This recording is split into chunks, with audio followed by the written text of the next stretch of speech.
Hi friends, welcome to Tasty Cooking. கோதுமை மாவு வச்சு அருமையான சுவையில் பிரேக்ஃபாஸ்ட் அண்ட் டிஃபன் ரெசிபி எப்படி செய்யறதுன்னு தான் பார்க்க போகிறோம்.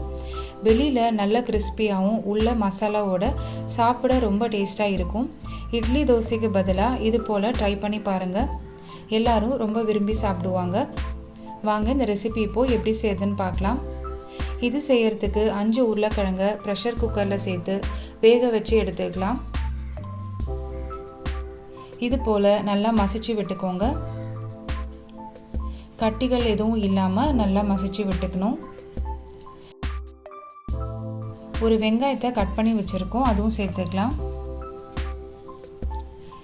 1/4 டீஸ்பூன் மஞ்சத்தூள் சேர்த்துக்கோங்க. 1 டீஸ்பூன் கரம் மசாலா சேர்த்துக்கலாம். 1 டீஸ்பூன் கொத்தமல்லி தூள் சேர்த்துக்கோங்க. 1/2 டீஸ்பூன் சீரகத்தூள் சேர்த்துக்கலாம். கொஞ்சமாக உப்பு சேர்த்துக்கோங்க. 1 டீஸ்பூன் மிளகாய் தூள் சேர்த்துக்கலாம். 1 டீஸ்பூன் சாட் மசாலா பவுடர் சேர்த்துக்கோங்க. கசூரி மேத்தி சேர்த்துக்கலாம்.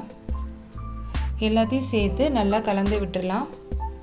மசாலா கூட மிக்ஸ் பண்ணி தனியாக எடுத்து வச்சுக்கோங்க. 2 கப்பு கோதுமை மாவு எடுத்துக்கோங்க. தேவையான அளவு உப்பு சேர்த்துக்கலாம். தண்ணி சேர்த்து சப்பாத்தி மாவு பிசைஞ்சு எடுத்துக்கோங்க.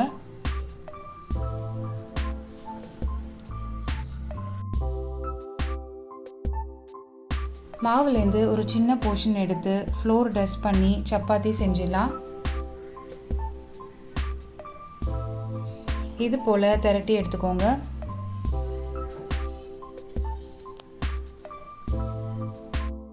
ஏற்கனவே ரெடி பண்ணி வச்சுருந்த உருளைக்கிழங்கு மசாலா சேர்த்துக்கலாம்.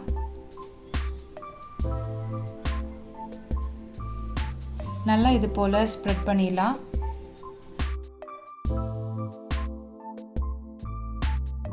கட்டர் இல்லைனா நைஃப் வச்சு கட் பண்ணிடுங்க.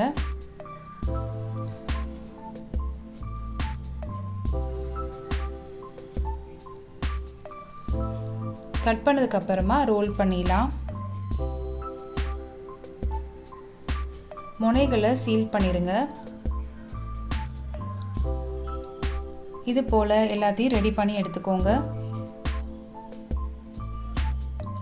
இப்போது கையில் எண்ணெய் தடவிக்கலாம். இது போல் ரோலை நிப்பாட்டி வச்சு மேலே ப்ரெஸ் பண்ணிக்கோங்க.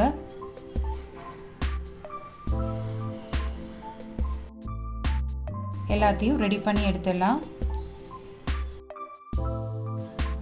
எண்ணெய் மிதமான சூடில் இருக்குது. ஒன்றுனா இது போல் வச்சு ஃப்ரை பண்ணிக்கோங்க. லோ ஃப்ளேம்லேயே வச்சு ஃப்ரை பண்ணிடலாம்.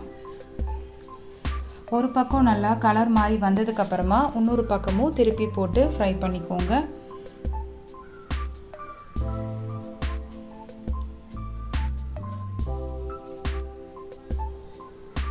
இந்த அளவுக்கு நல்லா கோல்டன் ப்ரௌனாக கலர் மாதிரி வந்ததுக்கப்புறமா தனியாக எடுத்து வச்சிடலாம்.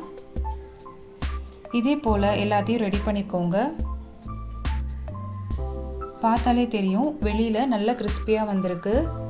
அந்த மசாலா கூட சேர்த்து சாப்பிடும்போது ரொம்ப டேஸ்ட்டாக இருக்கும்.